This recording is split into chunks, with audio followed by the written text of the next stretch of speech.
أعوذ بالله من الشيطان الرجيم. بسم الله الرحمن الرحيم.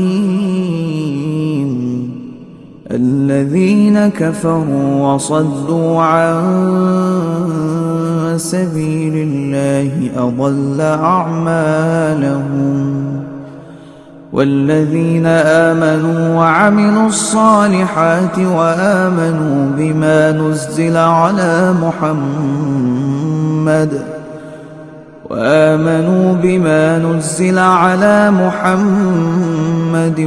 وهو الحق من ربهم كفر عنهم سيئاتهم وأصلح بالهم. ذلك بأن الذين كفروا اتبعوا الباطل وأن الذين آمنوا اتبعوا الحق من ربهم. كذلك يضرب الله للناس أمثالهم. فإذا لقيتم الذين كفروا فضرب الرقاب حتى إذا أثخنتموهم فشدوا الوثاق فإما منا بعد وإما فداء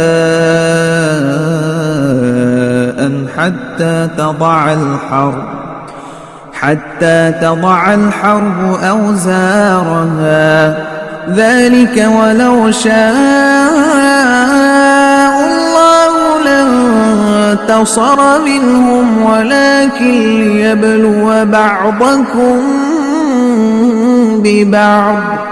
والذين قتلوا في سبيل الله فلن يضل أعمالهم سيهديهم ويصلح بالهم. അസ്സലാമു അലൈക്കും വറഹ്മത്തുള്ളാഹി വബറകാതുഹു. ഖുർആൻ പദം 1784 ദിവസത്തിലേക്ക് എല്ലാവരെയും ഹാർദമായി സ്വാഗതം ചെയ്യുന്നു.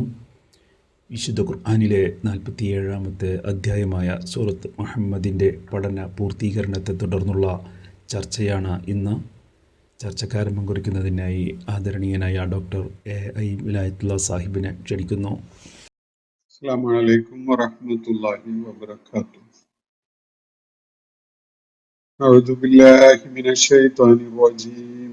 ബിസ്മില്ലാഹിർ റഹ്മാനിർ റഹീം. الذين كفروا وصدوا عن سبيل الله أضل أعمالهم. والذين آمنوا وعملوا الصالحات وآمنوا بما نزل على محمد وهو الحق من ربهم كفر عنهم سيئاتهم وأصلح بالهم. ذلك بأن الذين كفروا اتبعوا الباطل وأن الذين آمنوا اتبعوا الحق من ربهم. كذلك يضرب الله للناس أمثالهم.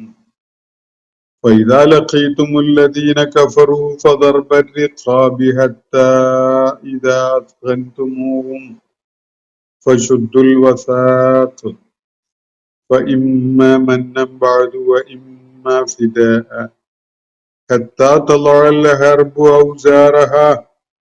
ذلك ولو يشاء الله لانتصر منهم ولكن ليبلو بعضكم ببعض. والذين قتلوا في سبيل الله فلن يضل أعمالهم سيهديهم ويصلح بالهم. صدق الله العلي العظيم. സൂറത്ത് മുഹമ്മദിലെ ആദ്യത്തെ 5 ആയത്തുകളാണ് ഞാൻ നിങ്ങളെ കേൾപ്പിച്ചിട്ടുള്ളത്. കഴിഞ്ഞ ദിവസം നമ്മൾ ഈ സൂറത്തിന്റെ 38 ആയത്തുകൾ അടങ്ങിയ മദീനയിൽ തുടക്കഘട്ടത്തിൽ അവതരിച്ച ഈ സൂറത്തിന്റെ പഠനം പൂർത്തിയാക്കുകയുണ്ടായി. അതിനെ തുടർന്നുള്ള ചോദ്യോത്തരങ്ങൾക്കുള്ള അവസരമാണ്. അപ്പോ ചില ചോദ്യങ്ങൾ നമുക്കിവിടെ അയച്ചു കിട്ടിയിട്ടുണ്ട്. അവ വെച്ചുകൊണ്ട് തുടങ്ങാമെന്നാണ് വിചാരിക്കുന്നത്. ഇതിലൊന്നാമത്തെ ചോദ്യം, അള്ളാഹു സർവശക്തനാണ്, ആരെയും ഒന്നിനും ആശ്രയിക്കാത്തവനാണ്. എന്നിട്ടും അവിശ്വാസികളുടെ പിടലിക്ക് വെട്ടാൻ വിശ്വാസികളുടെ സഹായം വേണം.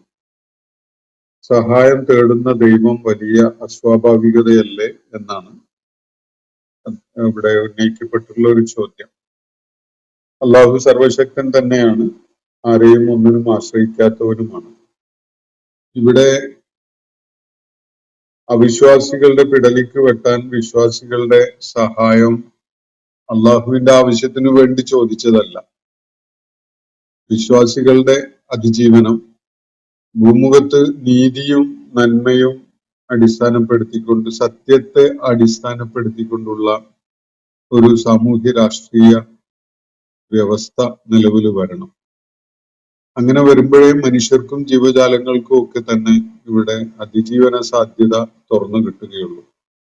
ഒരു ദാർശനിക അടിത്തറയിൽ നിലകൊള്ളാത്ത, കേവലം ചൂഷണത്തിന്റെ ഭൗതിക വിഭവങ്ങളെ പരമാവധി വ്യക്തി താല്പര്യത്തിന് വേണ്ടി ചൂഷണം ചെയ്യുക എന്ന മനുഷ്യന്റെ മുതലാളിത്ത താല്പര്യങ്ങളുമായി ബന്ധപ്പെട്ടുകൊണ്ടുള്ള ഒരു സ്വാഭാവികമായ പൈശാചിക പ്രവണതയുണ്ട്. അതാണ് ലോകത്ത് നിലനിൽക്കുക. ഈ ദൈവിക വ്യവസ്ഥ നിലനിർത്താൻ വേണ്ടി മനുഷ്യര് ഉദ്ദേശപൂർവമായ ശ്രമങ്ങൾ നടത്തുന്നില്ലെങ്കിൽ, അപ്പോ എല്ലാവർക്കും അതിജീവനം സാധിക്കുന്ന വിധത്തിൽ എല്ലാവർക്കും നീതി ലഭിക്കുന്ന, നന്മയിൽ അധിഷ്ഠിതമായ, സത്യാധിഷ്ഠിതമായ ഒരു സാമൂഹ്യ വ്യവസ്ഥ, അത് ദൈവിക മാർഗദർശനത്തിന്റെ അടിസ്ഥാനത്തിൽ മാത്രമേ സാധിക്കുകയുള്ളൂ. അങ്ങനെയുള്ള ഒരു സംഗതി സംജാതമാവണമെങ്കിൽ മനുഷ്യര് അതിനു വേണ്ടിയുള്ള പ്രയത്നം നടത്തുക തന്നെ വേണം. അതിന്റെ ഭാഗമാണ് ഈ സത്യം ഉൾക്കൊള്ളാത്ത, അക്രമത്തിന്റെ വഴി പിന്തുടരുന്ന, ദ്രോഹം ചെയ്യുന്ന, അനീതിയും അക്രമവും ഒക്കെ ഭൂമുഖത്ത് നടമാടാൻ കാരണമാകുന്ന തരം ആളുകളെയും ശക്തികളെയും നേരിടുക എന്നത്. ചിലപ്പോഴൊക്കെയും അവരെ സൈനികമായി തന്നെ നേരിടേണ്ടതായിട്ട് വരും. അവരെ അമർച്ച ചെയ്യാനുള്ള പോരാട്ടത്തിൽ ഏർപ്പെടേണ്ടതായിട്ട് വരും. അതിന് മനുഷ്യർ പ്രയത്നിക്കുക തന്നെ വേണം. അള്ളാഹു അത് മനുഷ്യരുടെ പ്രയത്നത്തിന് വേണ്ടി വിട്ടുകൊടുത്തിരിക്കുന്ന ഒരു സംഗതിയാണ്. കാറ്റും മഴയും പോലെ, ഋതുഭേദങ്ങൾ ഉണ്ടാകുന്നത് പോലെ, അതുപോലെയുള്ള പ്രാപഞ്ചിക പ്രതിഭാസങ്ങൾ പോലെ ദൈവികമായ ഒരു മുൻ തീരുമാനം പ്രകാരം അനുസരിച്ച് അങ്ങനെ അത് സംഭവിക്കുകയില്ല. മറിച്ച് മനുഷ്യന്റെ പ്രയത്നത്തിലൂടെ മാത്രമേ ഈ കാര്യം നടപ്പിലാവുകയുള്ളൂ. അതുകൊണ്ട് മനുഷ്യര് ഈ കാര്യം നിർവഹിക്കുന്നതിന് വേണ്ടി മുന്നിട്ട് വരിക തന്നെ വേണം. നോക്കി നിൽക്കലേ ഉണ്ടാവുകയുള്ളൂ. പ്രതിരോധിച്ചാൽ മാത്രമേ പ്രതിരോധമാവുകയുള്ളൂ. നമ്മള് ഇപ്പോ 92 ഡിസംബർ 6 അയോധ്യയിലെ ബാബരി മസ്ജിദ് തല്ലി തകർത്ത ഒരു സംഭവം മനസ്സിലാക്കിയിട്ടുള്ളതാണ്. രാജ്യത്തെ ഭരണ സംവിധാനങ്ങളും സൈന്യവും പോലീസും ഒക്കെ തന്നെ നോക്കുകുത്തികളായി നിലകൊള്ളുകയാണ് ചെയ്തിരുന്നത്. യഥാർത്ഥത്തിൽ ആ അക്രമം അവിടെ അരങ്ങേറുന്ന ഘട്ടത്തില് അതിനെ നേരിടാൻ നമ്മുടെ പോലീസ് സംവിധാനവും സൈനിക സംവിധാനവും ഒക്കെ രംഗത്ത് വന്നിരുന്നെങ്കിൽ രാജ്യത്ത് വലിയ അരാജകത്വത്തിന് കാരണമായ അത്തരം ഒരു സംഗതി അരങ്ങേറുമായിരുന്നില്ല. മനുഷ്യര് തന്നെ ഇടപെട്ട് അതിനെ നേരിടാനുള്ള ഒരു സംവിധാനം ഉണ്ടാകണം. അത് ദൈവം നേരിട്ട് വന്ന് ഇറങ്ങി അത് നടപ്പിലാക്കും എന്ന് കരുതുന്നത് ശരിയല്ല. അങ്ങനെയുള്ള ഇടപെടലുകൾ ചില സന്ദർഭങ്ങളിൽ ദൈവം നടത്തിയിട്ടുണ്ട്. അത് നടത്തിയിട്ടില്ല എന്ന് പറയില്ല. പക്ഷെ മനുഷ്യരുടെ പ്രയത്നങ്ങളിലൂടെ നടപ്പിലാക്കപ്പെടേണ്ട കാര്യങ്ങൾ അങ്ങനെ തന്നെ നടപ്പിലായാലേ സമൂഹത്തിൽ ഒരു വ്യവസ്ഥയും ചിട്ടയും ഒക്കെ ഉണ്ടാവുള്ളൂ. നമ്മൾ അതിന്റെ പേരിൽ രാമക്ഷേത്രമൊക്കെ ഉണ്ടാക്കാൻ വേണ്ടി അവിടെ ജനങ്ങളെ കയ്യിൽ നിന്ന് പണം വാങ്ങി അതിൽ നടത്തിയ കൃത്രിമവും അഴിമതിയും അടിച്ചുമാറ്റലും ഒക്കെ ഇന്ന് വായിച്ചുകൊണ്ടിരിക്കുകയാണ് അതിനെക്കുറിച്ച്.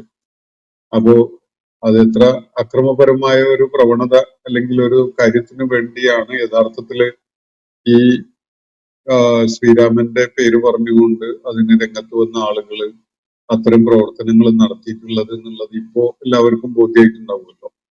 അപ്പോ നോക്കുകുത്തികളായി നിൽക്കുമ്പോ, കാഴ്ചക്കാരായി നിൽക്കുമ്പോ കാഴ്ചക്കാരായി അങ്ങനെ നിൽക്കലേ ഉണ്ടാവുള്ളൂ. മറിച്ച് അതിനെ നേരിടാൻ, പ്രതിരോധിക്കാൻ ഒരു ധർമ്മത്തിന്റെയും നന്മയുടെയും അതുപോലെ നീതിയുടെയും ഒരു വ്യവസ്ഥ സമൂഹത്തില്, രാജ്യത്ത് അല്ലെങ്കിൽ ലോകത്ത് നിലവിൽ വരണമെങ്കിൽ മനുഷ്യന് അങ്ങനെയുള്ള ഇടപെടലുകൾ നടത്തേണ്ടി വരും. അതിന്റെ ഭാഗമാണ് യുദ്ധം. അതാണ് ഖുർആൻ ഇവിടെ നിർദ്ദേശിച്ചിട്ടുള്ളത്. അത് അള്ളാഹുവിന് സാധിക്കാത്തത് കൊണ്ട് അള്ളാഹുവിനെ സഹായിക്കുക എന്നതല്ല, മനുഷ്യന്റെ ആവശ്യത്തിന് മനുഷ്യൻ തന്നെ പ്രയത്നിച്ചുകൊണ്ട് ചെയ്യേണ്ട ചില കാര്യങ്ങൾ അള്ളാഹു വെച്ചിട്ടുണ്ട്. അതിന്റെ ഭാഗമായിട്ടുള്ളതാണ് അക്കാര്യം. അപ്പോ സഹായം തേടുന്ന ദൈവം വലിയ അസ്വാഭാവികതയല്ലേ എന്നതാണ്. സ്വന്തം ആവശ്യത്തിനാണ് സഹായം തേടുന്നതെങ്കിൽ നിങ്ങൾ പറഞ്ഞത് വളരെ ശരിയാണ്, വളരെ വലിയ അസ്വാഭാവികതയാണ്. എന്നാൽ സ്രഷ്ടാവായ ദൈവം മനുഷ്യന്റെ ചില കാര്യങ്ങള് അവരുടെ പ്രയത്നത്തിലൂടെ മാത്രമേ നടക്കുകയുള്ളൂ എന്ന വിധത്തിലാണ് അവരുടെ ജീവിതവും അതുപോലെ പ്രാപഞ്ചിക സംവിധാനവും ഒക്കെ ഒരുക്കിയിട്ടുള്ളതെങ്കിൽ അത് അങ്ങനെ തന്നെ ഉണ്ടാവുള്ളൂ. അതില് അസ്വാഭാവികത യാതൊന്നുമില്ല. അതുകൊണ്ടാണ് അള്ളാഹുവിന്റെ സൃഷ്ടിയായ മനുഷ്യന് ഭൂമുഖത്ത് ജീവിക്കണമെങ്കിൽ ഭക്ഷണം വേണം. ഭക്ഷണം ഒക്കെ കിട്ടണമെങ്കിൽ അവൻ അധ്വാനിക്കണം. ഈ വിധത്തില് അധ്വാനിച്ചുകൊണ്ടാണല്ലോ എല്ലാവരും ഇവിടെ ജീവിക്കുന്നത്. അത് ദൈവം സഹായം ചോദിക്കുന്നതാണല്ലോ. വേറൊരു നിലക്ക് മനുഷ്യനെ അതിജീവിക്കാൻ വേണ്ടി സഹായം വേണം. കന്നുകാലികൾക്ക് അതിജീവനത്തിന് മനുഷ്യന്റെ സഹായം പോലും വേണ്ടിവരും. അപ്പൊ ഇതാണ് നമ്മൾ കാണുന്ന ഒരു ചിത്രം. അതുപോലെ തന്നെയാണ് ഈ സംഗതി. അപ്പോ അത് ദൈവത്തിന്റെ അതിജീവനത്തിന് വേണ്ടിയാണെങ്കിൽ നിങ്ങൾ പറയുന്ന വിധത്തില് അത് അസ്വാഭാവികത ഉള്ളതാണ്. അങ്ങനെ ഒരാളെ ദൈവം എന്ന് പറയാൻ പറ്റില്ല. ദൈവത്തിന് അതിജീവിക്കണമെങ്കിൽ മനുഷ്യരുടെ ഈ സഹായം ആവശ്യമുണ്ടെങ്കിൽ അത് തീർച്ചയായിട്ടും അസ്വാഭാവികമായ ദൈവികത ഇല്ലാത്ത ഒരു ശക്തിയോ ഒരു വ്യക്തിയോ ഒക്കെ ആയിട്ട് അങ്ങനെ ഒരാളെ കാണാൻ പറ്റുള്ളൂ. അത് ദൈവികത ഉള്ള ഒരാളായിട്ട് കാണാൻ പറ്റുന്ന ഒരു സംഗതിയല്ല. ദൈവത്തിന്റെ അതിജീവനത്തിന് മനുഷ്യന്റെ സഹായം വേണമെങ്കിൽ അങ്ങനെ യാതൊരു സംഗതിക്കും അള്ളാഹു സുബ്ഹാനഹു വ തആല നമ്മുടെയോ നിങ്ങളുടെയോ സഹായം തേടിയിട്ടില്ല. നമ്മുടെ തന്നെ ആവശ്യത്തിനുള്ള ഒരു കാര്യമാണ് പറഞ്ഞിട്ടുള്ളത്. മറ്റൊരു ചോദ്യം, സഹായം തേടുന്ന ഒരു ദൈവം ആരെയെങ്കിലും സഹായിക്കാൻ പ്രാപ്തിയുള്ളതാകുമോ എന്നാണ്. ഇതും മുകളിലെ ചോദ്യത്തിന്റെ തുടർച്ചയായിട്ടുള്ള ഒരു കാര്യം. സഹായം തേടുന്ന ദൈവം ആ പ്രക്രിയയിലൂടെയാണ് കാര്യങ്ങൾ നടക്കേണ്ടത് എന്നത് വെച്ചത് കൊണ്ടാണ് അങ്ങനെ അവർ സ്വയം സഹായിച്ചുകൊണ്ട് ഇവിടെ ഒരു സാമൂഹ്യ വ്യവസ്ഥ അല്ലെങ്കിൽ ഒരു സാമ്പത്തിക രാഷ്ട്രീയ വ്യവസ്ഥ നിലവിൽ വരണം എന്ന് തീരുമാനിച്ചത്. അതുകൊണ്ടാണ് അതിനുവേണ്ടി മനുഷ്യൻ പ്രയത്നിക്കേണ്ടി വരുന്നത്. അതിന്റെ അർത്ഥം അങ്ങനെ ഒരു ക്രമം ഇവിടെ സ്വാഭാവികമായി ഉണ്ടാകാൻ ദൈവം ഒരു സംവിധാനം ഒരുക്കി വെച്ചിട്ടില്ല എന്നതാണ്. അപ്പോ അള്ളാഹുവിന് വേണമെങ്കിൽ അങ്ങനെ ഒരു എല്ലാം തയ്യാറായ ഒരു ക്രമം ഇവിടെ ഉണ്ടാക്കി വെക്കാം. മനുഷ്യന്റെ ഒരു പ്രയത്നവും ഇല്ലാതെ വളരെ ഓട്ടോമാറ്റിക് ആയിട്ട് ഒരു സിസ്റ്റം വർക്ക് ചെയ്യുന്ന വിധത്തില് അങ്ങനെ ഒരുക്കി വെക്കാം. അങ്ങനെ ഒരുക്കി വെച്ച ഒരു ലോകത്തെ കുറിച്ച് അള്ളാഹു നിരന്തരം ഖുർആനിൽ പറയുന്നുണ്ടല്ലോ. അത് വിശ്വസിക്കാനാണ് നിങ്ങളും ഞാനും അല്ലെങ്കിൽ മനുഷ്യരുടെ കൂട്ടത്തിൽ എല്ലാവരോടും അള്ളാഹു ആവശ്യപ്പെടുന്ന കാര്യം പലരും അതിന് സന്നദ്ധാവാതിരിക്കുന്നത് അല്ലെ, നമ്മൾ കാണുന്നുണ്ടല്ലോ. എന്നാൽ ഭൂമുഖത്തേക്ക് അള്ളാഹു ഒരുക്കി വെച്ചത് അങ്ങനെയുള്ള ഒരു സംവിധാനമല്ല. അതുകൊണ്ട് ആരെയെങ്കിലും സഹായിക്കാൻ ദൈവത്തിന് പ്രാപ്തിയില്ലാത്തത് കൊണ്ടല്ല, മറിച്ച് ഈ ക്രമം വർക്ക് ചെയ്യാൻ അള്ളാഹു വെച്ച വ്യവസ്ഥ അതല്ല.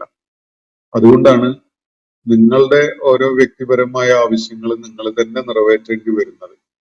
പ്രാഥമികമായ കാര്യങ്ങൾ തൊട്ട് ഏറ്റവും സുപ്രധാനമായ പല സാമ്പത്തിക പ്രവർത്തനങ്ങൾ ഉൾപ്പെടെയുള്ള കാര്യങ്ങൾ നമ്മൾ പ്രയത്നിച്ച് ആസൂത്രണം ചെയ്ത് സ്ട്രഗിൾ ചെയ്ത് അതിനുവേണ്ടി ശ്രമങ്ങൾ നടത്തിയാലേ അത് പ്രയോഗത്തിൽ വരുള്ളൂ. കാരണം അത് നമ്മൾ ചെയ്യേണ്ടതായ ഒരു സ്പേസ് ആയിട്ടാണ് സൃഷ്ടിപ്പിൽ തന്നെ അള്ളാഹു സംവിധാനിച്ചിട്ടുള്ളത്. അതുകൊണ്ടാണ് അതല്ലാത്തൊരു ലോകത്തെ കുറിച്ച് അള്ളാഹു വലഹുമായ ഇസ്തഹൂൻ വലഹുമായ ദഊൻ എന്ന് പറഞ്ഞ ഒരു ലോകത്തെ കുറിച്ച് പറയുന്നുണ്ട്. അവരാഗ്രഹിക്കുന്നതൊക്കെയും അവിടെ അവർക്കുണ്ട്, അവർ ചോദിക്കുന്നതൊക്കെയും അവിടെ അവർക്കുണ്ട്. അവിടെ പ്രയത്നം ആവശ്യമില്ല. പ്രയത്നമില്ലാതെ തന്നെ കാര്യങ്ങൾ യാഥാർത്ഥ്യമായി കിട്ടും. നമ്മൾ ആഗ്രഹിച്ചാൽ മതി, നമ്മൾ അതിനുവേണ്ടി ആവശ്യപ്പെട്ടാൽ മതി, അതൊക്കെ നമുക്ക് ലഭ്യമാകും. അങ്ങനെ ഒരു ലോകം വേറെ ഉണ്ട്. അതിനെക്കുറിച്ച് അള്ളാഹു വിശുദ്ധ ഖുർആനിൽ നമ്മളോട് ആവർത്തിച്ച് പറഞ്ഞിട്ടുമുണ്ട്. ഇവിടെ നമ്മളുടെ പ്രയത്നമാണ് വേണ്ടത്. ഇതാണ് യാഥാർത്ഥ്യം. അതിന്റെ അർത്ഥം അള്ളാഹുവിന് മറ്റത് കഴിയില്ല എന്നല്ല. അള്ളാഹുവിന് അത് കഴിയും, അത് ഒരുക്കി വെച്ചിട്ടുണ്ട്. മറ്റൊരു ചോദ്യം, സത്യനിഷേധികൾ എന്ന പേരിൽ മനുഷ്യരെ കൊല്ലാൻ മുസ്ലിങ്ങളെ പ്രേരിപ്പിക്കുന്ന അള്ളാഹുവോ? സത്യനിഷേധികൾ ആയതുകൊണ്ട് മാത്രമായിട്ട് മുസ്ലിങ്ങളോട് ചിലരെ കൊല്ലാൻ വേണ്ടി അള്ളാഹു ആവശ്യപ്പെട്ടിട്ടില്ല. അത് നിങ്ങളുടെ ഒരു തെറ്റിദ്ധാരണയാണ്. സത്യനിഷേധികൾ അക്രമത്തിന്റെ പാതയിലാകുമ്പോൾ അവര് നന്മയുടെയും സത്യത്തിൽ അധിഷ്ഠിതമായ സാമൂഹ്യ വ്യവസ്ഥയുടെയും ഒരു സംവിധാനം ലോകത്ത് വരുന്നതിന് വലിയ മാർഗതടസ്സമായിക്കൊണ്ട് ദ്രോഹം ചെയ്യുകയും അക്രമം ചെയ്യുകയും ഒക്കെ ചെയ്യുന്നവരായി മാറുമ്പോൾ അവരോട് പോരാടേണ്ടി വരും, അവരുടെ പെരടിക്ക് വെട്ടേണ്ടിയും വരും. അതാണ് പറയുന്ന കാര്യം. അല്ലാതെ ഒരാൾ സത്യനിഷേധിയായി അയാളെ കൊണ്ട് ഒരു ദ്രോഹവും ഇല്ലാത്ത നിലയ്ക്ക് അയാൾ മാറി നിൽക്കുകയാണ് എങ്കിൽ അയാൾക്കെതിരിൽ ഒരു നടപടിയും ഇസ്ലാം സ്വീകരിക്കില്ല. അത് അള്ളാഹു ഓരോ വ്യക്തിക്കും കൊടുത്തിട്ടുള്ള സ്വാതന്ത്ര്യത്തിന്റെ ഭാഗമാണ്. അതേ സമയത്ത് സത്യനിഷേധം മാത്രമല്ല, ആ സത്യനിഷേധത്തെ മുൻനിർത്തിക്കൊണ്ട് അയാള് സത്യത്തിനെ ദ്രോഹിക്കുകയാണ്, സത്യമാർഗം സ്വീകരിക്കുന്ന ആളുകളെ നിരന്തരം വേട്ടയാടുകയാണ്, അവരെ ശല്യപ്പെടുത്തിക്കൊണ്ടിരിക്കുകയാണ്, അവരോട് യുദ്ധത്തിനും പോരിനും ഒക്കെ വരികയാണ്, അവരെ നാട്ടിൽ നിന്ന് ഇറക്കി വിടുകയും പുറത്താക്കുകയും ഒക്കെ ചെയ്യുകയാണ് എങ്കിൽ അവർക്കെതിരിൽ പോരാടാൻ അവസരം വരുമ്പോൾ പോരാടേണ്ടി വരും, അവരുടെ കരടിക്ക് വെട്ടുകയും വേണ്ടി വരും. ഇതാണ് ഖുർആൻ പറയുന്ന കാര്യം. അത് പറയുന്നതിൽ യാതൊരു അസ്വാഭാവികതയും അടങ്ങിയിട്ടില്ല എന്നാണ് ഞാൻ മനസ്സിലാക്കുന്നത്. മറ്റൊന്ന്, പേടിപ്പീര് ഖുർആൻ ധാരാളം ഉണ്ടല്ലോ എന്നാണ്. ഖുർആനിൽ ധാരാളം പേടിപ്പിക്കലുകൾ ഉണ്ട്. അത് ശരിയാണ്, സത്യമാണ്.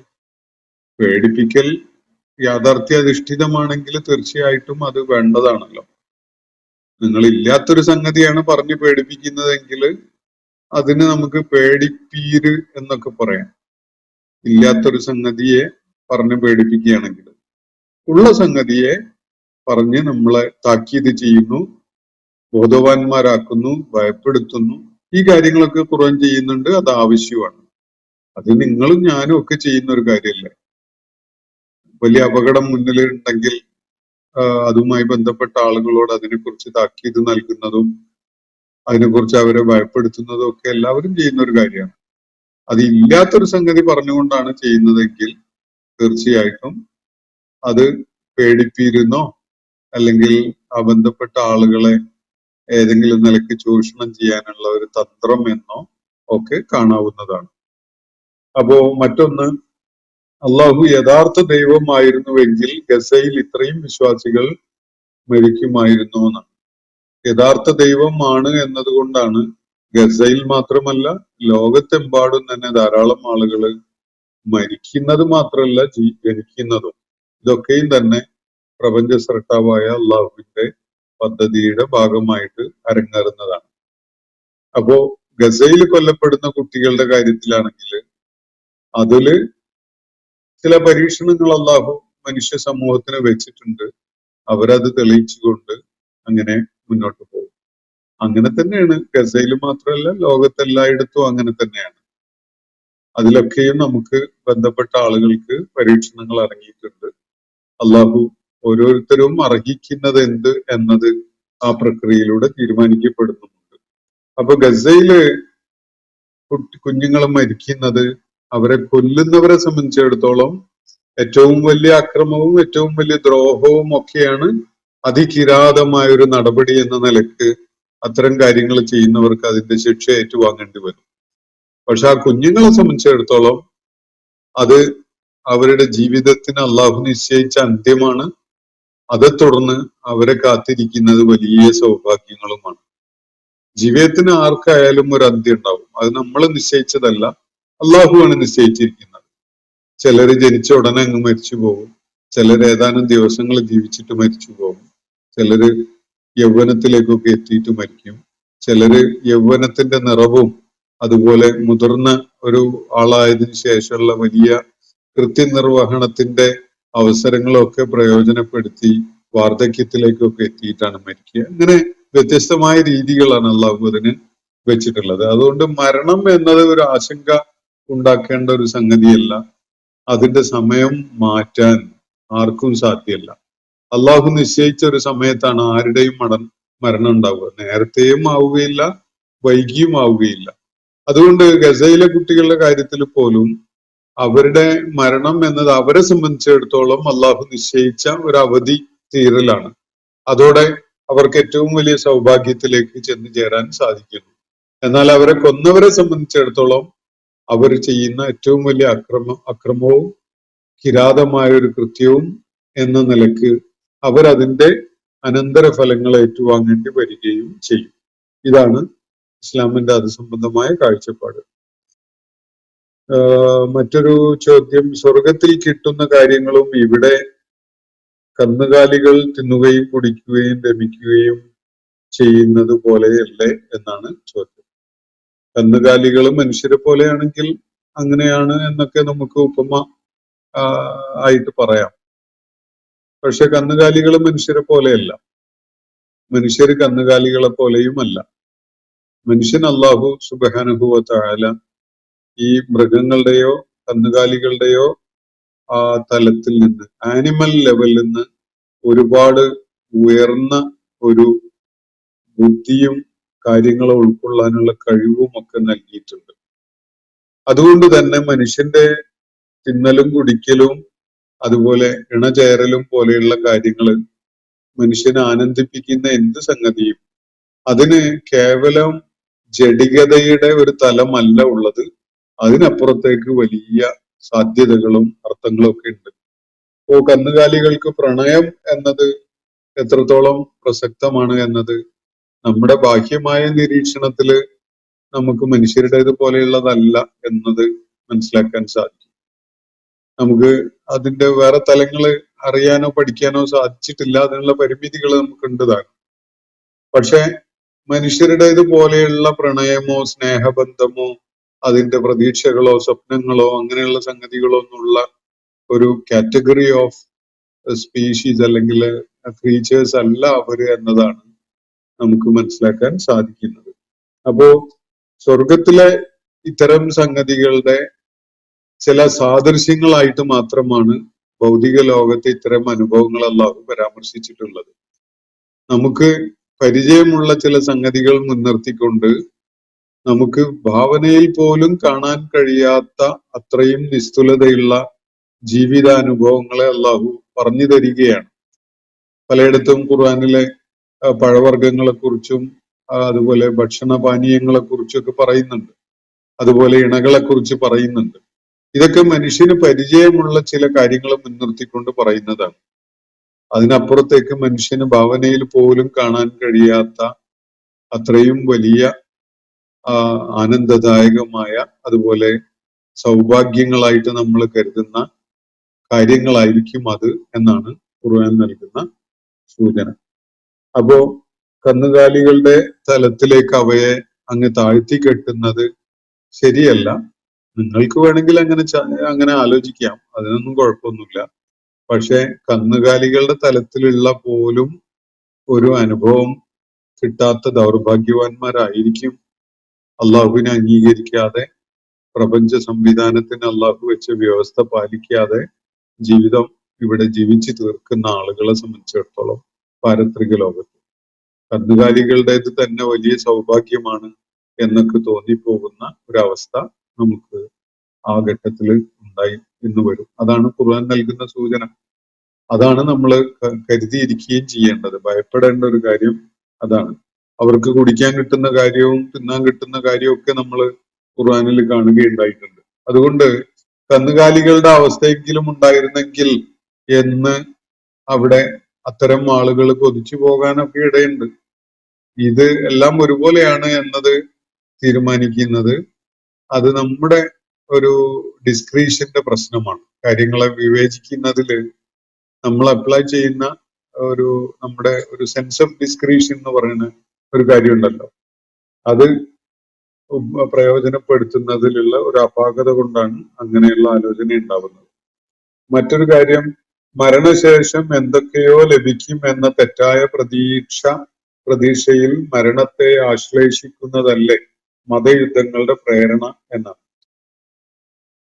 അള്ളാഹുവിന്റെ ദീനിന്റെ മാർഗത്തിലുള്ള പോരാട്ടത്തില് പാരത്രിക ലോകത്തെ വാഗ്ദാനങ്ങൾ പുലരും എന്ന പ്രതീക്ഷ തീർച്ചയായിട്ടും ഉണ്ട്. ജീവിത വിജയം അതിലൂടെ നേടാൻ കഴിയും. അള്ളാഹുവുമായുള്ള കൂടിക്കാഴ്ച സാധിക്കും. സ്വർഗീയ ജീവിതം, അനന്തമായ സ്വർഗീയ ജീവിതം, അവിടെയുള്ള എല്ലാവിധ സൗഭാഗ്യങ്ങളും ഒക്കെ ലഭിക്കും എന്ന പ്രതീക്ഷ തീർച്ചയായിട്ടും അള്ളാഹുവിന്റെ ദീൻ അവന്റെ മാർഗത്തിൽ പോരാടുന്നവർക്ക് നൽകുന്നുണ്ട്. അത് തെറ്റായ ഒരു കാര്യമല്ല, യാഥാർത്ഥ്യമാണ് എന്നതിനാൽ തന്നെ അതിൽ യാതൊരു കുഴപ്പമില്ല. നിങ്ങൾ നേരത്തെ സൂചിപ്പിച്ച പോലെ കളിപ്പീരും പേടിപ്പീരും അല്ലെങ്കിൽ പ്രലോഭിപ്പിക്കലും ഒക്കെ പോലെയുള്ള സംഗതി ആണെങ്കിൽ, എന്ന് പറഞ്ഞാൽ അടിസ്ഥാനരഹിതമായ ഇല്ലാത്ത ഒരു സംഗതി ഉണ്ട് എന്ന് പറഞ്ഞ് പറ്റിക്കലാണെങ്കിൽ അത് വലിയൊരു വിഷയമായിട്ട് നമുക്ക് കാണാം. പക്ഷെ ഉള്ളതാണ് പറയുന്നതെങ്കിൽ അത് കൃത്യമാണ്, യാഥാർത്ഥ്യമാണ്. അതിന്റെ അടിസ്ഥാനത്തിലും പ്രേരണയിലും തന്നെയാണ് വിശ്വാസികൾ ആ മാർഗത്തിൽ പോരാട്ടത്തിനൊക്കെ സന്നദ്ധാവുന്നത്. അള്ളാഹുവിന്റെ മഗ്ഫിറത്ത് കിട്ടും. അള്ളാഹുവിനെ അവന്റെ തൃപ്തി നേടിക്കൊണ്ട് കാണാൻ സാധിക്കും. അതുപോലെ സ്വർഗീയ ജീവിതം സാധിക്കും. അവിടെ അള്ളാഹു ഓഫർ ചെയ്ത എല്ലാവിധ സൗഭാഗ്യങ്ങളും ഉണ്ടാവുകയും ചെയ്യും. അത് തന്നെയാണ് പ്രതീക്ഷ. മറ്റൊന്ന്, തിളച്ച വെള്ളം കുടിക്കാൻ കൊടുക്കുന്ന അള്ളാഹു കരുണാമയനാണോ എന്നതാണ് ചോദ്യം. തിളച്ച വെള്ളം അർഹിക്കുന്നവർക്ക് കൊടുക്കുന്നത് അള്ളാഹുവിന്റെ കാരുണ്യത്തിന്റെ തന്നെ ഭാഗമാണ്. അല്ലെങ്കിൽ അവര് ചെയ്ത അവരുടെ ഇരകളായി മാറിയ ആളുകളോട് എങ്ങനെയാണ് അള്ളാഹുവിന് കരുണ ഉണ്ടാവുക? അള്ളാഹു ഈ ആളുകൾക്ക് അങ്ങനെയുള്ള ഒരു ശിക്ഷ നൽകുമ്പോഴാണ് ഈ ആളുകളുടെ അക്രമത്തിന് ഇരയായി ജീവിച്ചു മരിച്ചു പോയ ആളുകളുണ്ടല്ലോ, അത്തരം ആളുകളോടുള്ള കരുണ പ്രവർത്തനക്ഷമമാവുക. ഇല്ലെങ്കിൽ കാരുണ്യം നിങ്ങളോട് മാത്രം കാണിക്കുന്ന പോലെയായി മാറും. കാരുണ്യം എല്ലാവർക്കും അർഹത ഉള്ളതാണല്ലോ. അപ്പൊ ഓരോരുത്തരുടെയും അർഹതയ്ക്ക് അനുസരിച്ചാണ് കാരുണ്യം ഉണ്ടാവുക. അപ്പൊ ആ കാരുണ്യം തീർച്ചയായിട്ടും ആരൊക്കെ എന്തൊക്കെ പ്രയത്നങ്ങൾ നടത്തിയിട്ടുണ്ടോ അതിന്റെ അടിസ്ഥാനത്തിൽ അള്ളാഹുവിന്റെ കാരുണ്യത്തിന് അർഹത നേടും. ചിലരുടെ അർഹത തിളച്ച വെള്ളം കുടിക്കാനുള്ള, അല്ലെങ്കിൽ വളരെ നമുക്ക് മനം പുരട്ടൽ ഉണ്ടാകുന്ന തരം ചീഞ്ഞു നാറിയ ഒരു പാനീയം, അതും ചുട്ടുപൊള്ളുന്ന കുടല് കരിച്ച് കളയുന്ന പാനീയം കുടിക്കാനൊക്കെയുള്ള ഒരു കരുണ മാത്രമേ അവർ അർഹിക്കുന്നുണ്ടാവുള്ളൂ. അതാണ് അവർക്ക് നൽകപ്പെടുക.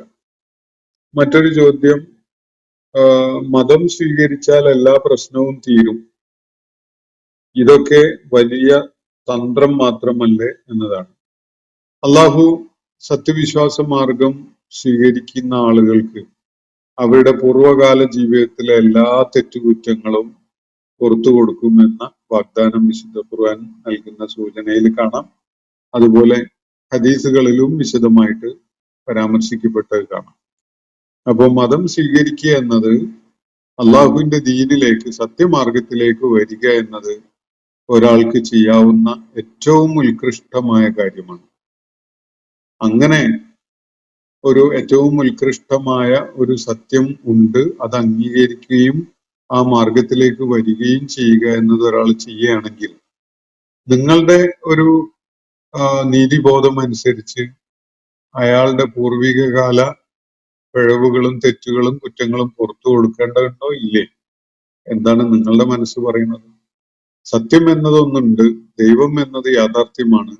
ദൈവത്തെ ഉൾക്കൊണ്ടുകൊണ്ട് സത്യമാർഗം സ്വീകരിക്കാൻ ഒരാൾ സന്നദ്ധമാകുന്നുവെങ്കിൽ അയാളുടെ പൂർവിക കാല പ്രവർത്തനങ്ങളുടെ പേരിൽ വീണ്ടും വിശ്വാസിയായി സത്യം അംഗീകരിച്ചു, നന്മയിൽ അയാൾ ഏറ്റവും ഉത്കൃഷ്ടമായ പദവിയിലേക്കൊക്കെ എത്തി, എന്നിട്ടും അയാളെ അതിന്റെ പേരിൽ, പൂർവികകാല കാര്യങ്ങളുടെ പേരിൽ ശിക്ഷിക്കണം എന്നാണോ നിങ്ങളുടെ മനസ്സ് പറയുന്നത്? അങ്ങനെയാണെങ്കിൽ അത് നമുക്കൊരു അപ്പീലായിട്ട് പറഞ്ഞു നോക്കാം. അതാണ് നിങ്ങൾ ഉദ്ദേശിക്കുന്നതെങ്കിൽ.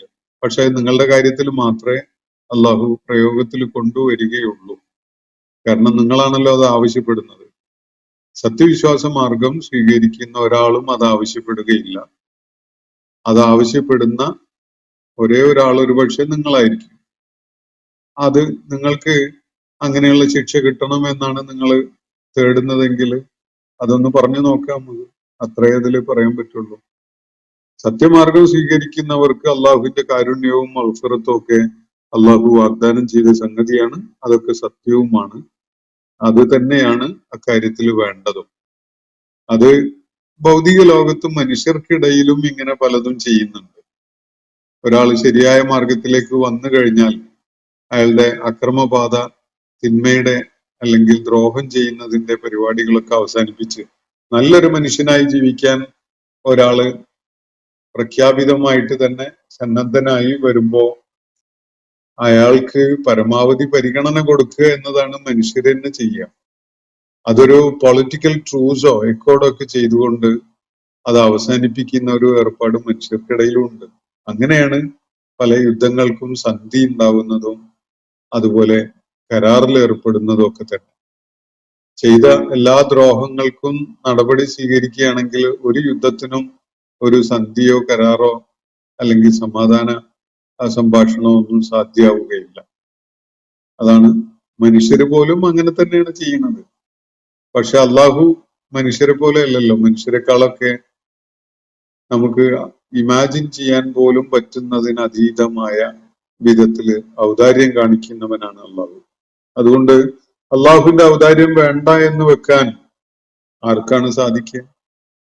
അങ്ങനെ സാധിക്കുന്നവര് അങ്ങനെ എനിക്ക് നിന്റെ ഔദാര്യമൊന്നും വേണ്ട എന്ന് പറഞ്ഞുകൊണ്ട് അങ്ങ് ചെന്നോട്ടെ. നമുക്ക് വിരോധമൊന്നുമില്ല. അതാർക്കും അങ്ങനെ ചെയ്യാവുന്നതേ ഉള്ളൂ. മറ്റൊരു സംഗതി, യുദ്ധത്തടവുകാരായി പിടിക്കപ്പെടുന്ന സ്ത്രീകളെ വിവാഹം കഴിക്കാൻ അനുവദിക്കപ്പെട്ടിട്ടില്ല.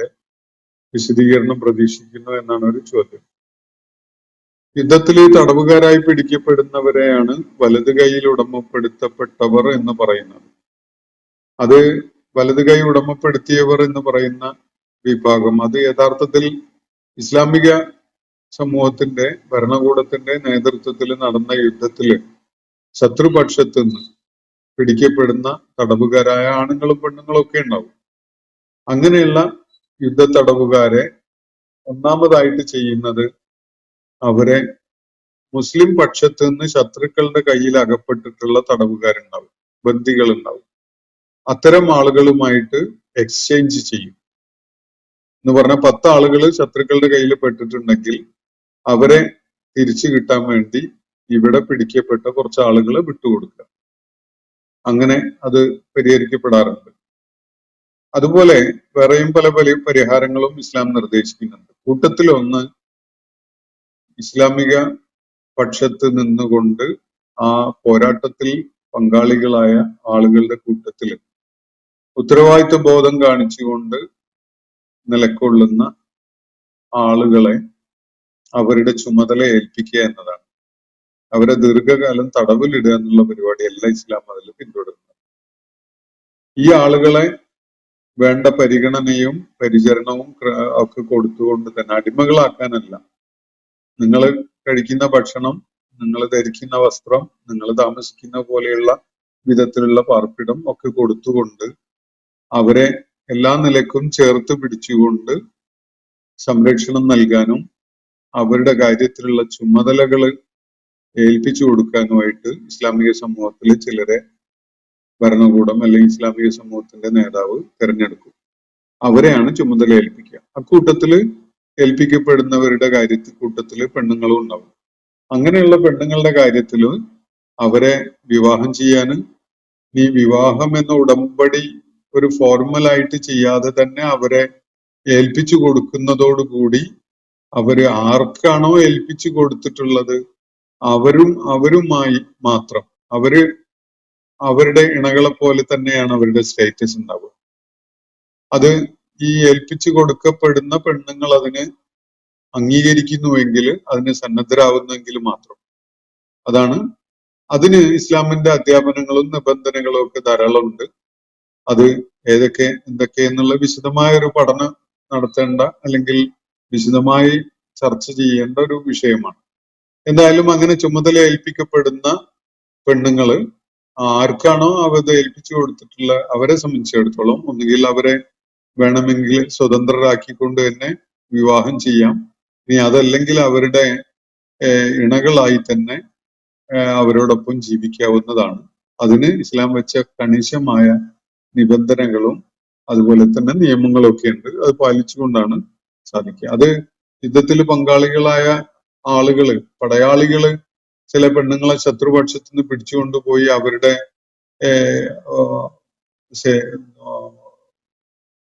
സേവനത്തിനോ അല്ലെങ്കിൽ ജീവിത പങ്കാളിത്തത്തിനൊക്കെ വേണ്ടി അങ്ങ് ഏറ്റെടുക്കുക എന്നുള്ള ഒരു രീതി ഇസ്ലാമിലില്ല. തടവുകാരായി പിടിക്കപ്പെടുന്നവരെ ഭരണകൂടം അല്ലെങ്കിൽ ഇസ്ലാമിക സമൂഹത്തിന്റെ നേതാവ് തീരുമാനിച്ചിട്ടാണ് കാര്യങ്ങളിൽ കൂടിയാലോചനയിലൂടെ തീരുമാനിച്ച് ഓരോരുത്തരെയും ചുമതലപ്പെടുത്തുകയാണ് ചെയ്യുക. അതിന്റെ ബാക്കി വിശദാംശങ്ങൾ ഒത്തിരി ഉണ്ട്. അത് ഈ ഒരു കാരണവശാലും സമൂഹത്തില് അടിമത്വം, മനുഷ്യരെ അടിമകളാക്കുന്ന ഒരു ഏർപ്പാട് നിലനിന്ന് പോകാൻ അവസരമുണ്ടാകരുത് എന്ന കണിശമായ ഒരു താല്പര്യത്തെ മുൻനിർത്തിക്കൊണ്ടുള്ള നിയമങ്ങളും നിബന്ധനകളുമാണ് അള്ളാഹു അതിൽ വെച്ചിട്ടുള്ളത്. അതുകൊണ്ട് തന്നെ കുറഞ്ഞ കാലത്തിനുള്ളിൽ അവരൊക്കെയും സ്വതന്ത്രരായി മാറും, സമൂഹത്തിന്റെ ഭാഗമായി പൂർണ്ണമായിട്ട് അലിഞ്ഞു ചേരുന്ന ഒരവസ്ഥ ഉണ്ടാവും. അതാണ് ഇസ്ലാം വെച്ചിട്ടുള്ള സംവിധാനം. അപ്പോ അതാണ് മറ്റൊരു ചോദ്യം, ചില തെറ്റുകൾക്ക് പ്രായശ്ചിത്തമായി അടിമമോചനം നിശ്ചയിക്കപ്പെട്ടിട്ടില്ലേ എന്നാണ്. അങ്ങനെ ഇസ്ലാം വെച്ചിട്ടുണ്ട്. ഇപ്പോ നോമ്പ് കാലത്ത് പകൽ സമയത്ത് ഇണചേരണ ബന്ധത്തിൽ ഏർപ്പെട്ട് കഴിഞ്ഞാൽ ഭാര്യമാരുമായി അങ്ങനെ മാരീഡ് കപ്പിൾ തമ്മിൽ അങ്ങനെ ഒരു ശാരീരിക ബന്ധം ഉണ്ടായി പോയാൽ അതൊരു വലിയ തെറ്റാണ് ഇസ്ലാം. അങ്ങനെ ഉണ്ടായാൽ അതിനുള്ള പ്രായശ്ചിത്തമായിട്ട് അടിമമോചനമുണ്ട്. വേറെ പലതിനും അങ്ങനെ പ്രായശ്ചിത്തമുണ്ട്. അപ്പൊ അങ്ങനെയുള്ള കേസസിൽ ആളുകള് ആരുടെ കയ്യിലാണോ അടിമത്തത്തിൽ കഴിയുന്ന ആരെങ്കിലും ഉള്ളത് അവർക്ക് പണം കൊടുത്തുകൊണ്ട് അവരെ വാങ്ങി സ്വതന്ത്രരാക്കുകയാണ് പ്രായശ്ചിത്തമായി ചെയ്യേണ്ട ഒന്നാമത്തെ കാര്യം. അതിന് അടിമകൾ ലഭ്യമല്ല, അല്ലെങ്കിൽ നമ്മുടെ കയ്യിൽ കാശില്ല, നമുക്ക് അടിമമോചനം ചെയ്യാൻ കഴിയുന്ന ഒരു സാഹചര്യമല്ല എന്നതൊക്കെയാണെങ്കിൽ വേറെയും പല പ്രായശ്ചിത്തത്തിന്റെ വഴികളും ഇസ്ലാം നിർദ്ദേശിച്ചിട്ടുണ്ട്. അപ്പൊ അങ്ങനെ ഒരു പ്രായശ്ചിത്തം എന്നൊരു സംഗതി അത് യുദ്ധത്തില് തടവുകാരായി പിടിക്കപ്പെട്ട ആളുകളുടെ കാര്യത്തിലും പിന്നീട് അത് നടപ്പിലാക്കപ്പെടാവുന്നതാണ് എന്നാണ് ഞാൻ മനസ്സിലാക്കുന്നത്. മറ്റൊന്ന്, മുകളിൽ പറഞ്ഞ രണ്ട് കാര്യങ്ങളും പൈതൃകമായി ലഭിച്ച അടിമകൾക്ക് മാത്രമായി നിശ്ചയിക്കപ്പെട്ടതാണോ എന്നതാണ് ഒരു ചോദ്യം. അതായത് ഈ വിവാഹം ചെയ്യുന്നതും അതുപോലെ പ്രായശ്ചിത്തമായിട്ട് മോചിപ്പിക്കുന്നതോ അങ്ങനെ അവരിലേക്കായിട്ട് അത് ലിമിറ്റ് ചെയ്തിട്ടില്ല എന്നാണ് ഞാൻ മനസ്സിലാക്കുന്നത്. എൻ്റെ അറിവിൽ പെട്ടിടത്തോളം അങ്ങനെ അവരിൽ മാത്രം പരിമിതപ്പെടുത്തിയിട്ടല്ല ഉള്ളത്. മറ്റൊരു ചോദ്യം, ഭക്തരെ മതം സ്വീകരിക്കാൻ കൂട്ടാക്കാത്തവരോട് യുദ്ധം ചെയ്യാൻ നിർബന്ധിക്കുന്ന അള്ളാഹു, അതും എന്തിനു വേണ്ടി? ആരാധന തനിക്ക് മാത്രം അവകാശപ്പെട്ടതാണ് എന്ന ആഗ്രഹം സാധിച്ചെടുക്കാൻ. ഈ യുദ്ധം പ്രയോജനം ചെയ്യുന്നത് പ്രവാചകന് മാത്രമല്ലേ എന്നാണ്. അള്ളാഹു ഭക്തരെ പ്രയോജനപ്പെടുത്തിയിട്ട് തനിക്ക് ആരാധനയ്ക്ക് സന്നദ്ധരാവാത്തവരെ കൊന്നൊടുക്കാനും അവരെ യുദ്ധം ചെയ്ത് തോൽപ്പിക്കാനും ഒക്കെയാണ് പറയുന്നത് എന്നാണ് ഇദ്ദേഹം സൂചിപ്പിക്കുന്നത്. ഇത് ഏകദേശം പഴയ ഒരു കഥയിൽ പറയുന്ന പോലെ രാമായണം മുഴുവൻ വായിച്ചിട്ടും രാമന് സീത എപ്പടി എന്ന് ചോദിക്കുന്ന പോലെയാണ്. തുടക്കം മുതൽ അള്ളാഹു എന്ത്, അള്ളാഹുവിന് വിധേയത്വം അർപ്പിക്കുക എന്ന് പറഞ്ഞാൽ എന്ത്, ദീൻ എന്ത്, പ്രവാചകൻ എന്ത്, ഇസ്ലാമിലെ യുദ്ധം എന്ത്, എന്തിനു വേണ്ടി പോരാടുന്നു, അതിന്റെ ലക്ഷ്യം എന്ത് തുടങ്ങിയ കാര്യങ്ങളൊക്കെ നമ്മൾ പല ആവർത്തി ഇവിടെ ചർച്ച ചെയ്തിട്ടുള്ളതാണ്. ഇനിയും രാമന് സീത എപ്പടി എന്ന് ചോദിച്ചാൽ നമുക്ക് ആ ചോദ്യം കേട്ട് ഒന്ന് ആനന്ദം കൊള്ളുക എന്നതല്ലാതെ പ്രത്യേകിച്ചൊന്നും ചെയ്യാനില്ല. അപ്പൊ അള്ളാഹു തനിക്ക് മാത്രം അവകാശപ്പെട്ടതായിട്ട് ആരാധന നിലനിർത്താൻ വേണ്ടി പോരാടാൻ ആരോടും പറഞ്ഞിട്ടില്ല.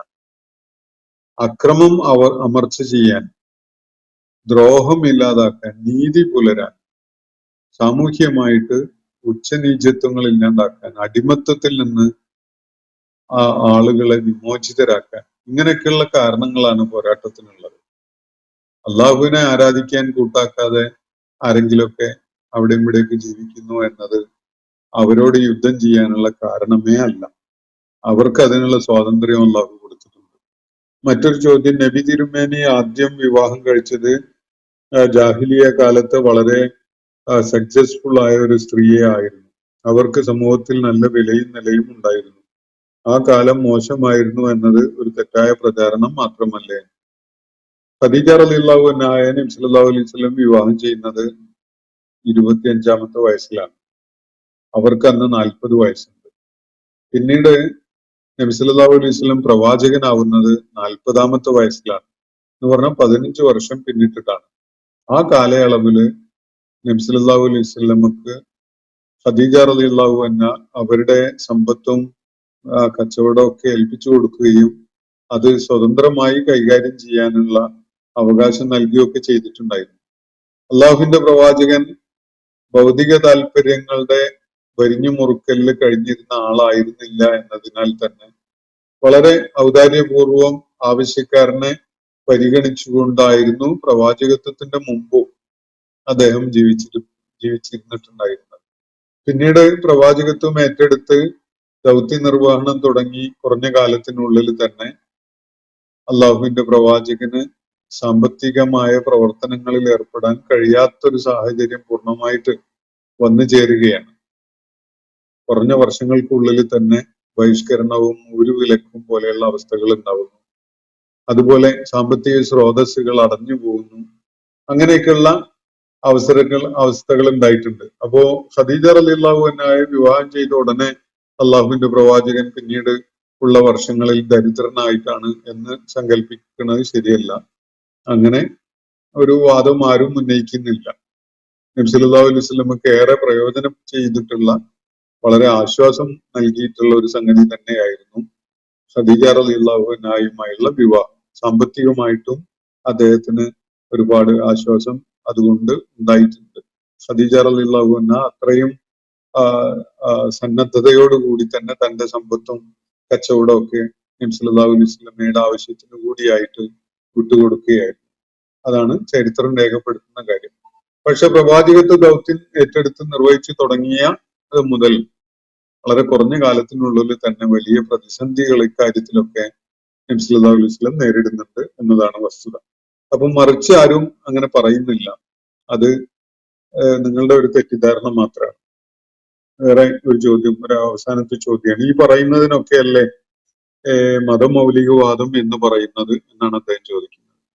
തീർച്ചയായിട്ടും ഞാൻ ഈ പറയുന്ന രീതിയിൽ ഇസ്ലാമിനെയും ഇസ്ലാമിന്റെ ആശയങ്ങളെയും, പ്രത്യേകിച്ച് സൂറത്ത് മുഹമ്മദിന്റെ അവസാന ഭാഗത്ത് പറഞ്ഞ കാര്യങ്ങളൊക്കെ വിശദീകരിക്കുമ്പോൾ എടുത്ത ഒരു സ്റ്റാൻസും ഒക്കെ, അതിന് നിങ്ങൾ വേണമെങ്കിൽ മതമൗലികവാദം എന്ന് വിളിക്കുന്നതിന് തെറ്റൊന്നുമില്ല. അത് ശരിയാണ്. കാരണം മതമൗലികവാദമാണ് ശരി. മൗലികത ഉണ്ടാവണം. അപ്പോഴാണ് ഈമാൻ, ഇസ്ലാം അതുപോലെയുള്ള കാര്യങ്ങളൊക്കെ ശരിയാവുക. ഒരു കാലം ഒരു തോണിയിലും മറ്റൊരു കാലം വേറെ തോണിയിലും ആയിക്കൊണ്ടുള്ള ഒരു നിലപാടിന് ഇസ്ലാം വിളിക്കുന്ന പേര് നിഫാഖ് എന്നാണ്, കാപ്പട്യം എന്നാണ്.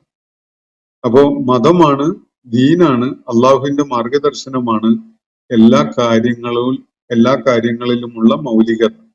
ആ മൗലികതയിൽ ഊന്നി നിന്നുകൊണ്ടാണ് ഒരാള് സത്യവിശ്വാസിയായിട്ട് ജീവിക്കേണ്ടത്. അങ്ങനെ ചെയ്യുന്ന ആളെ നിങ്ങൾക്ക് വേണമെങ്കിൽ മതമൗലികവാദി, ഫണ്ടമെന്റലിസ്റ്റ് എന്നൊക്കെ പറയാം. ഇസ്ലാമിന്റെ ഭാഷയിൽ അവരെ ശരിയായ മുഖ്ലിസായ മുഅ്മിൻ എന്നാണ് പറയാം. നല്ല ആത്മാർത്ഥതയോടുകൂടി അള്ളാഹുവിന്റെ മാർഗത്തിൽ നിലകൊള്ളുന്ന, സിറാത്തുൽ മുസ്തഖീമിൽ സഞ്ചരിക്കുന്ന ഒരു സത്യവിശ്വാസി എന്നാണ് അയാളെ പറ്റി ഇസ്ലാമിന്റെ സാങ്കേതിക ഭാഷയിൽ പറയും. മതമൗലികവാദി എന്നതൊക്കെ ഈ യൂറോപ്പിന്റെ കടന്നുകയറ്റത്തിന്റെ കാലത്തുണ്ടായ പദങ്ങളും പ്രയോഗങ്ങളും ഒക്കെയാണ്. അത് ഈ ഇസ്ലാമിന്റെ അടിത്തറകളിൽ ഊന്നിക്കൊണ്ട് ജീവിക്കുന്ന ഒരാളെ അങ്ങനെ ഒരു പദം ഉപയോഗിച്ച് യൂറോപ്യർ വിളിക്കുന്നുണ്ടെങ്കിൽ, അല്ലെങ്കിൽ നിങ്ങൾ വിളിക്കുന്നുണ്ടെങ്കിൽ അതിൽ തെറ്റൊന്നും പറയേണ്ട കാര്യമൊന്നുമില്ല. അതാണ് ശരി. മതമൗലികവാദം ഒരു തെറ്റാണ് എന്നത് നിങ്ങൾ തെറ്റായി മനസ്സിലാക്കി വെച്ചതാണ്. നമ്മുടെ രാജ്യത്തെ പത്രലോകവും മാധ്യമ ലോകവും ഒക്കെ സൃഷ്ടിച്ചു വെച്ചിരിക്കുന്ന ഒരു തെറ്റായ ഇമേജ് ആണ് മതമൗലികവാദം എന്തോ ഒരു തെറ്റാണ് എന്നത്. മതമൗലികവാദമാണ് ശരി. അതാണ് നിങ്ങളോട് കാരുണ്യം കാണിക്കാൻ, അയൽവാസിയുടെ ക്ഷേമം ഉറപ്പുവരുത്താൻ, അതുപോലെ അനാഥകളുടെ കണ്ണീരൊപ്പാൻ ഒക്കെ നമ്മളെ പ്രേരിപ്പിക്കുന്ന അടിസ്ഥാന വിശ്വാസം ആ മതമൗലികതയാണ്. എല്ലാ കാര്യങ്ങളിലും മതത്തിന്റെ മാർഗദർശനം കാണാൻ വേണ്ടി പ്രേരിപ്പിക്കുന്ന അല്ലെങ്കിൽ ആവശ്യപ്പെടുന്ന ദീന് പിന്തുടരുമ്പോഴാണ് രാഷ്ട്രീയത്തിലും സാമൂഹ്യ ജീവിതത്തിലും വ്യക്തി ജീവിതത്തിലും കുടുംബ ജീവിതത്തിലൊക്കെ ഒരുപോലെ ദൈവിക മാർഗദർശനം പിൻപറ്റാൻ നമ്മൾ പ്രേരിതരാവുന്നത്. അങ്ങനെ ചെയ്യുന്ന ആളുകളെ മതമൗലികവാദി എന്നാണ് വിളിക്കുന്നതെങ്കിൽ അത് ഒരു തെറ്റായ പ്രയോഗമായിട്ട് പറയാൻ വയ്യ. പക്ഷെ അതൊരു തെറ്റായ അർത്ഥത്തിലാണ് നമ്മുടെ പത്രലോകവും മാധ്യമ ലോകവും ഒക്കെ ഉപയോഗിക്കുന്നത്. അവരത് ഒരു നെഗറ്റീവ് കണോട്ടേഷൻ ഉള്ള വിധത്തിലാണ് ഉപയോഗിക്കുന്നത്. അത് അവരുടെ തെറ്റാണ്. ചില ഭാഷാ പ്രയോഗങ്ങള് തെറ്റായി ധരിച്ചു വെച്ചിട്ട് അങ്ങനെ പറയുന്നത്. ഇപ്പോ എന്റെ കുട്ടിക്കാലത്ത് എനിക്ക് ഓർമ്മയുള്ളത്, എന്റെ കളിക്കൂട്ടുകാരിൽ ഒരാള് അവന് പണ്ഡിതൻ എന്ന വാക്ക് എന്തോ ചീത്ത പറയുന്ന തെറിവാക്കാണെന്നാണ് മനസ്സിലാക്കി വെച്ചിരുന്നത്. അതുകൊണ്ട് എന്നെ അവന് വിളിക്കും പോടാ പണ്ഡിത എന്നൊക്കെ പറയുമായിരുന്നു. എനിക്കും അറിയില്ലായിരുന്നു അക്കാലത്ത് പണ്ഡിതൻ എന്ന് പറഞ്ഞ വാക്കിന്റെ അർത്ഥം എന്താണെന്നുള്ളത്. അപ്പോ പിന്നീട് വലിയ ആളായതിനു ശേഷം അങ്ങനെയൊക്കെ തെറി പറയുകയാണെങ്കിൽ തിരക്കിടില്ലല്ലോ എന്നൊക്കെ തോന്നിയിട്ടുണ്ടായിരുന്നു. അതുപോലെയൊക്കെയുള്ള ഒരു സംഗതിയാണ്. നിങ്ങൾ എന്നെ മതമൗലികവാദി എന്ന് വിളിച്ചോളൂ, അതിന് എനിക്ക് യാതൊരു വിരോധവുമില്ല. അപ്പോ സെഷൻ അവസാനിക്കുകയാണ്. നമ്മൾ സൂറത്ത് മുഹമ്മദുമായി ബന്ധപ്പെട്ടുകൊണ്ട് ഉന്നയിക്കപ്പെട്ട ചോദ്യങ്ങളാണ് കൈകാര്യം ചെയ്യുകയുണ്ടായത്. അള്ളാഹു നമ്മെ എല്ലാവരെയും അനുഗ്രഹിക്കട്ടെ. നാളെ നമുക്ക് സൂറത്തുൽ ഫത്ഹിന്റെ പഠനം ആരംഭിക്കാം. അള്ളാഹു നമ്മെ എല്ലാവരെയും അനുഗ്രഹിക്കുമാറാവട്ടെ. വാസുദാവാന അനിൽ അൽഹംദുലില്ലാഹി റബ്ബിൽ ആലമീൻ. അസ്സലാമു അലൈക്കും വറഹ്മത്തുള്ളാഹി വബറകാതുഹു. ഇന്നത്തെ ഖുർആൻ പദം ഇവിടെ സമാപിക്കുന്നു. ഖുർആൻ പഠനത്തിൽ പങ്കെടുത്ത എല്ലാവർക്കും അല്ലാഹു അർഹമായ പ്രതിഫലം നൽകി അനുഗ്രഹിക്കട്ടെ. വആഖിർ ദഅവാന അനിൽ ഹംദുലില്ലാഹി റബ്ബിൽ ആലമീൻ. അസ്സലാമു അലൈക്കും വറഹ്മത്തുള്ളാഹി വബറകാതുഹു.